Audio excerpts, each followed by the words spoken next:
Babalik ako dito sa school for those copies kasi ayaw ibigay sa akin yung copy of diploma and form 137 like that, and the good moral and everything. Nandun na lahat talaga sa school na yon. And bakit ayaw ibigay nung dean nung school nung kinuha ko yung form 137 ng asawa ko sa ama sa Quezon City North, binigay niya talaga sa akin, and dinala ko pa sa CHED and there's no any issue at all.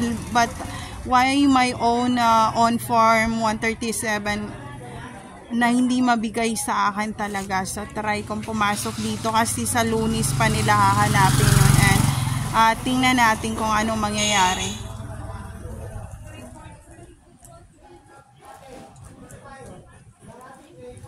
So, ayun.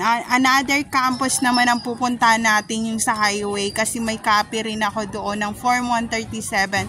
So, puntahan ko rin yun. So, Lunes siguro or bukas.